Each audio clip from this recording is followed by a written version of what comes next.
Hello दोस्तों, नमस्कार।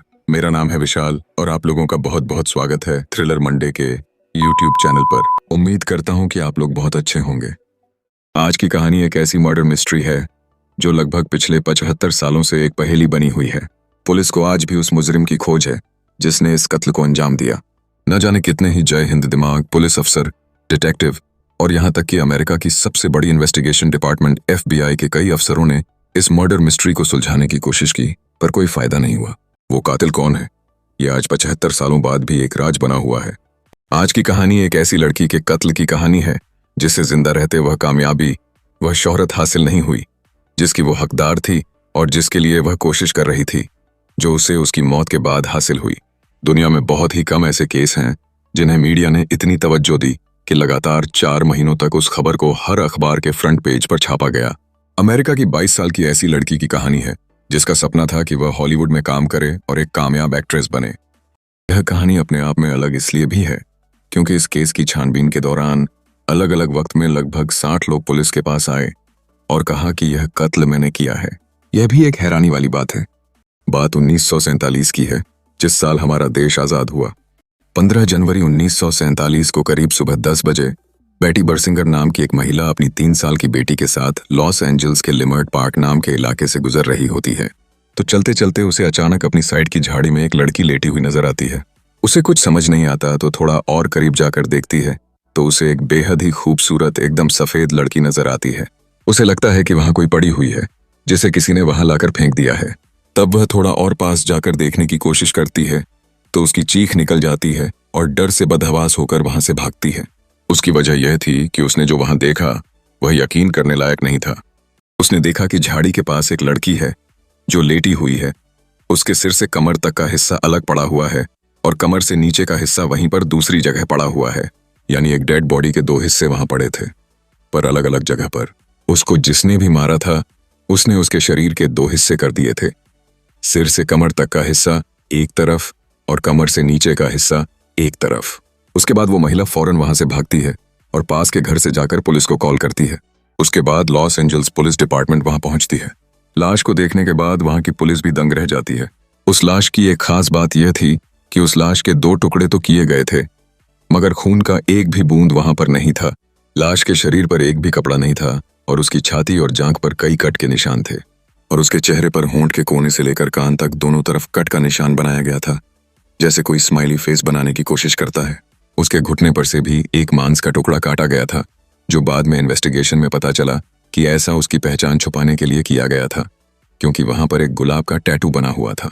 उसकी बॉडी से कुछ अंग निकाल लिए गए थे और सारा खून निकालकर बॉडी को अच्छी तरह पानी से साफ भी किया गया था और बाद में बॉडी को यहाँ लाकर फेंक दिया गया। मरने से पहले उसका बलात्कार भी किया गया था और उसके गले, हाथ और घुटनों पर रस्सी के निशान मिले, जिससे यह बात साबित होती है कि मरने से पहले बांधकर उसे बहुत ज्यादा टॉर्चर किया गया था और बॉडी मिलने से तकरीबन 10 से 12 घंटे पहले उसकी मौत हुई थी।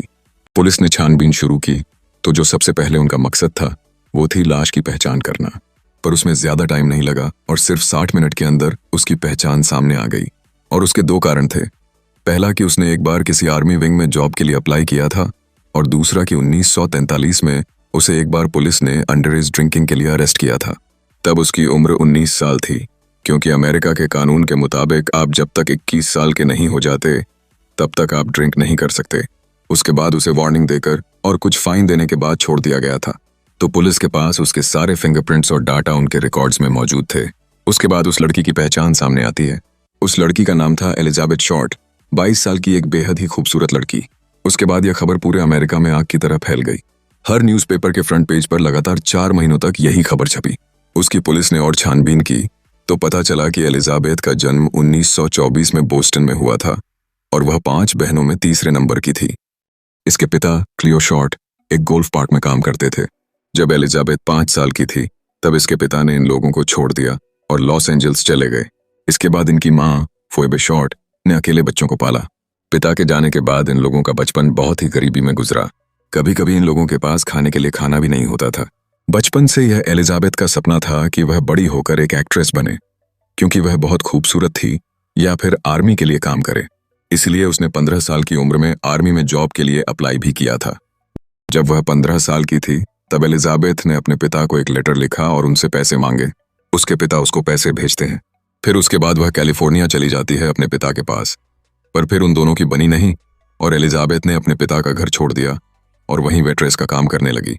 क्योंकि उसके पास पैसों की कमी थी तो वह खाने के लिए रोज नए नए बॉयफ्रेंड बनाती थी और वह बहुत ही आज़ाद ख्यालों की थी। उसका यह रोज का काम था कि नए नए बॉयफ्रेंड बनाना, उनके साथ घूमना, शराब पीना और हॉलीवुड में फिल्मों के लिए ऑडिशन देना। क्योंकि वह बेहद खूबसूरत थी तो उसे बॉयफ्रेंड ढूंढने में भी कोई परेशानी नहीं होती थी। इसी बीच उसकी एक रिलेशनशिप भी सामने आई जो काफी दिनों तक चली। जिसके साथ उसका रिलेशनशिप था वह आर्मी एयरफोर्स में एक अफसर था। उसका नाम था मैथ्यू माइकल गॉर्डन। इन दोनों के बीच काफी दिनों तक एक अच्छी रिलेशनशिप थी। मैथ्यू ने एक लेटर में शादी के लिए प्रपोज भी किया था और एलिजाबेथ ने तुरंत उसका जवाब हाँ दिया था। पर बाद में एक प्लेन क्रैश में उसकी मौत हो जाती है। एलिजाबेथ के कत्ल के बाद पुलिस ने मृत्यु के परिवार वालों से भी इस बारे में बात की, पर उन लोगों ने इस रिलेशनशिप की बात को मानने से इनकार कर दिया। यह केस मीडिया में बहुत पॉपुलर हो गया। वह अपने बालों में डाहलिया नाम का एक खूबसूरत फूल लगाया करती थी, इसलिए उसे यह नाम दिया गया। इसके बाद यह नाम पूरे अमेरिका में फैल गया। कई लोग कहते हैं कि 1946 में एक बहुत ही पॉपुलर मूवी आई थी जिसका नाम था द ब्लू डाहलिया। शायद इस वजह से कि पड़ताल में एक ही चीज साबित हुई थी कि जिसने भी यह मर्डर किया है वह कोई प्रोफेशनल डॉक्टर ही है। क्योंकि जिस तरीके से बॉडी को 2 भागों में काटा गया था और उसके चेहरे पर बड़ी ही सफाई से जो कट का निशान बनाया गया था वह सर्जिकल ब्लेड से काटा गया था और यह काम कोई प्रोफेशनल सर्जन ही कर सकता है। इसके बाद अमेरिका की सबसे बड़ी इन्वेस्टिगेशन डिपार्टमेंट FBI को भी इस केस में शामिल किया गया। 300 मेडिकल स्टूडेंट से बात की कि कहीं उन्हें कोई कनेक्शन मिल जाए, पर कोई फायदा नहीं हुआ। और मीडिया जिस तरीके से इस केस को हाईलाइट कर रही थी उसकी वजह से इस केस को सॉल्व करना लॉस एंजल्स पुलिस डिपार्टमेंट और FBI के लिए और ज्यादा चैलेंजिंग होता जा रहा था। उसके बाद पुलिस के पास अचानक से अलग अलग वक्त में लोग आने लगते हैं और कहते हैं कि ये कत्ल मैंने किया है। पुलिस को भी लगता है कि चलो अब ये केस सॉल्व हो जाएगा। पर जब उन लोगों के बयान दर्ज किए गए और पड़ताल की गई तो उन लोगों के टाइम और उनकी लोकेशन उस केस के हिसाब से मैच नहीं हुए और फिर बाद में पुलिस को उन लोगों को छोड़ना पड़ा। ऐसे लगभग 60 लोग पुलिस के पास आए। बाद में पता चला कि वह लोग सिर्फ पॉपुलर होने और ताकि न्यूज़पेपर में उनकी तस्वीर छपे इसलिए आते थे। और यह इन्वेस्टिगेशन चल रही थी कि इसी बीच लॉस एंजल्स के न्यूज़पेपर के पास एक कॉल आता है और वह कहता है कि आप जिसे ढूंढने की कोशिश कर रहे हैं वह कातिल मैं हूं और मैंने ही ब्लैक डाहलिया का खून किया है। अगर आपको यकीन नहीं होता तो आपको एक कोरियर मिलेगा जिससे आपको यकीन हो जाएगा। इसके बाद 23 फरवरी 1947 को बॉडी मिलने के 9 दिन बाद उस न्यूज़पेपर के पास एक कोरियर आता है जिसमें वह कातिल एलिजाबेथ शॉर्ट की कुछ पर्सनल चीजें भेजता है। उस कोरियर में एलिजाबेथ की कुछ तस्वीरें, उसका बर्थ सर्टिफिकेट, उसका बिजनेस कार्ड और एक एड्रेस बुक थी जिसमें से कुछ पेज गायब भी थे। उसके बाद यह बात FBI को बताई जाती है और उन सभी चीजों को फोरेंसिक एक्सपर्ट के पास भेज दिया जाता है और उस एड्रेस बुक में लिखे गए लगभग 75 सस्पेक्ट को पुलिस उठाकर पूछताछ करती है। पर इसमें भी पुलिस को कोई कामयाबी हासिल नहीं हुई। ज्यादा लोगों का कहना था कि वह उससे कुछ समय के लिए ही मिले थे, कोई उसे डेट पर मिला था तो कोई बार में। इसके बाद वह और लेटर भेजता है जिसमें लिखा था कि मुझे ढूंढने की कोशिश मत करना। बाद में ऐसे 13 लेटर पुलिस के पास भेजे गए और सभी लेटर में पेट्रोल की मदद से सारे फिंगरप्रिंट्स मिटा दिए गए थे। मगर एक लेटर में फोरेंसिक टीम को फिंगरप्रिंट मिलता है और बाद में उस फिंगरप्रिंट को सारे सस्पेक्ट से मिलाकर देखा गया, पर किसी से भी वो फिंगरप्रिंट मैच नहीं हुआ। उसके बाद यूनिवर्सिटी के सैन ऐसे ही चलते रहे और बाद में लेटर आने का सिलसिला भी खत्म हो गया और धीरे धीरे केस ठंडा पड़ गया। आज लगभग 73 साल हो गए हैं इस केस को, पर पुलिस को कोई कनक्लूसिव एविडेंस नहीं मिला उस कातिल के बारे में। पिछले 73 सालों में जो भी पड़ताल हुई उनमें से 3 ऐसे सस्पेक्ट थे जो इसके गुनहगार हो सकते थे। पहला सस्पेक्ट था रॉबर्ट रेडमैनली, जो एक बिजनेसमैन था। वो ब्लैक डाहलिया से उसकी मौत से 1 महीने पहले ही मिला था और पिछले 1 महीने से इन दोनों की रिलेशनशिप चल रही थी। रॉबर्ट ने एलिजाबेथ को एक डेट के लिए भेजा। डेट खत्म होने के बाद रॉबर्ट एलिजाबेथ को अपनी गाड़ी से 9 जनवरी 1947 को शाम को लगभग 6 बजे लॉस एंजल्स के एक मोटर होटल में छोड़ता है और यह आखिरी दिन था और आखिरी जगह जहां किसी ने भी उसे जिंदा देखा था। उसके 7 दिन बाद उसकी लाश लिमर्ट पार्क में मिलती है। इसके बाद FBI ने रॉबर्ट को उठाया और पूछताछ की और उसका लाई डिटेक्टर टेस्ट भी कराया, पर वो उसमें पास हो गया। पुलिस को लगा कि रॉबर्ट ने ही 9 से 15 तारीख तक उसे कहीं रखकर टॉर्चर किया और बाद में उसका मर्डर कर दिया। 1954 में उसका नारकोटिक टेस्ट भी कराया गया और वह इसमें भी क्लियर हो गया और पुलिस के हाथ कुछ नहीं लगा। हालांकि 9 जनवरी 1986 को उसकी एक एक्सीडेंट में मौत हो गई, ठीक उसी तारीख को जिस दिन ब्लैक डाहलिया को आखिरी बार देखा गया था। यह भी एक चौंकाने वाली बात है। 1997 में एक डिटेक्टिव का इंटरव्यू किया गया जिसका नाम था राल्फ, जो इस ओरिजिनल केस के आखिरी डिटेक्टिव थे। उनके इंटरव्यू के अनुसार उन दूसरा सस्पेक्ट था और जो इस कत्ल का गुनहगार हो सकता था। डिटेक्टिव ने इंटरव्यू में खुलासा किया कि उसने ब्लैक डाहलिया की बॉडी मिलने के एक हफ्ते के अंदर ही कातिल को ढूंढ लिया था। उसे कुछ टिप्स मिले थे कातिल के बारे में और उसे अपने सोर्स से भी पता चला कि जिस रात वहां पर लाश फेंकी गई थी उस रात वहां पर एक काले रंग की कार देखी गई थी और उस कार को बाद में उसने ढूंढ भी लिया था, जिसे छुपाने के लिए कार मालिक ने उसे दोबारा से पेंट भी कराया था। पर क्योंकि उसके पास कुछ पुख्ता सबूत नहीं थे, बस कुछ टिप्स के अलावा, इसलिए वह उस कातिल तक पहुंचने में असमर्थ रहा। पर उसने दावा किया कि उसे रात के समय उस आदमी को देखा गया था और जिसकी वह कार थी वही ब्लैक डाहलिया का असली कातिल था। अब तीसरा और सबसे बड़ा सस्पेक्ट था डॉक्टर जॉर्ज होडेल। उससे पूछताछ की गई पर सिर्फ होटल के अलावा किसी ने भी पुख्ता तौर पर उसे ब्लैक डाहलिया का कातिल नहीं माना। स्टीव होडेल एक डिटेक्टिव था जिसने इस केस पर काम किया था। वह लगभग 300 से ज्यादा केस पर काम कर चुका था। 1999 में स्टीव होडेल ने एक किताब लिखी और उसमें दावा किया कि ब्लैक डाहलिया का कातिल और कोई नहीं बल्कि उसका अपना पिता जॉर्ज होडेल ही था। इसके पीछे कई कारण थे। सबसे बड़ा कारण था उसका डॉक्टर होना।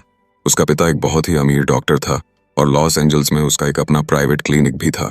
उसने अपने घर में एक सीक्रेट रूम भी बना रखा था जहां पर लोगों का इलाज करता था और उस रूम में बिना उसकी इजाजत के किसी का भी जाना अलाउड नहीं था।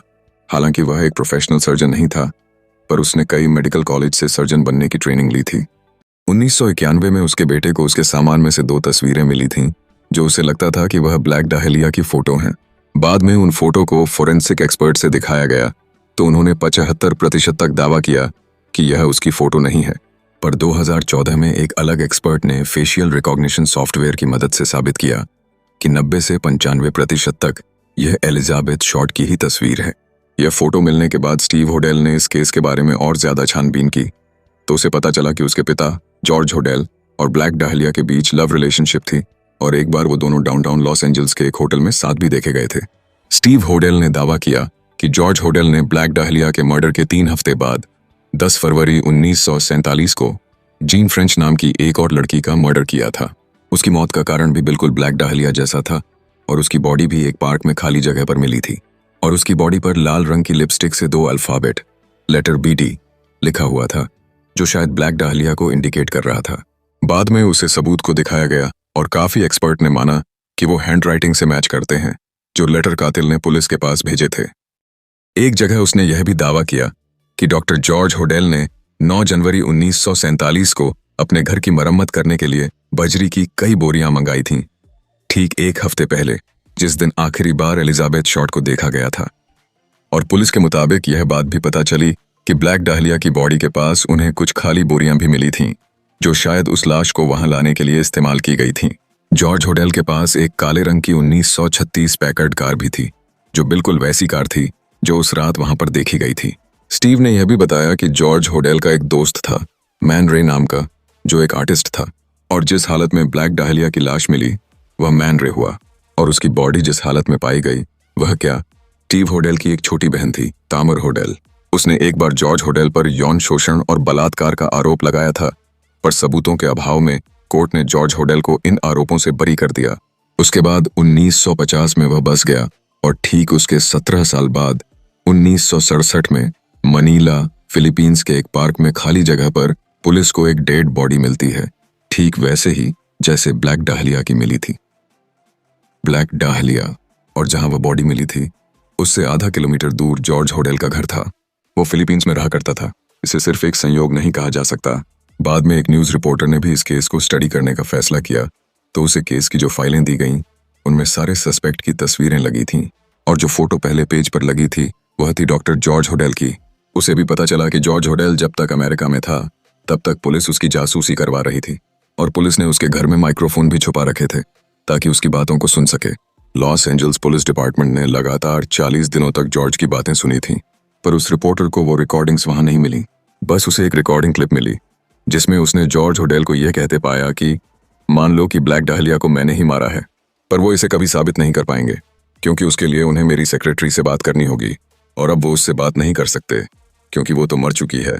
बाद में ये सारी बातें उस रिपोर्टर ने अपने अखबार में छपवाईं इसके बाद 1950 में पुलिस ने किसी भी नतीजे पर न पहुंचने के कारण इस केस को बंद कर दिया। इसके कुछ साल बाद इस केस पर फिर से इन्वेस्टिगेशन हुआ, पर कोई फायदा नहीं हुआ, क्योंकि वो सारे सबूत, वो पत्र जो कातिल ने पुलिस को दिए और वो सारी रिकॉर्डिंग्स एक बड़े ही फिल्मी अंदाज में पुलिस डिपार्टमेंट से गायब हो गए। उस वक्त पुलिस में करप्शन की बात भी उठी, मगर उस केस का असली गुनहगार कौन था यह कभी पता नहीं चला। आज लगभग 73 साल हो चुके हैं, मगर उस कातिल का इंतजार पुलिस को आज भी है। अमेरिका के इतिहास में कुछ ही ऐसे केस हुए हैं जो कभी अपने अंजाम तक नहीं पहुंचे, और ब्लैक डाहलिया का केस भी उनमें से एक है। इस कहानी को सुनने के बाद मुझे लगता है कि आप लोगों के दिमाग भी चलने लगे होंगे। तो कमेंट में लिखिए कि आपके हिसाब से ब्लैक डाहलिया का कातिल कौन है। तो यही थी आज की कहानी। उम्मीद करता हूं कि आप लोगों को पसंद आई होगी। मैं आपसे मिलूंगा अगली कहानी में। तब तक के लिए अपना ख्याल रखिए। Thank you very much.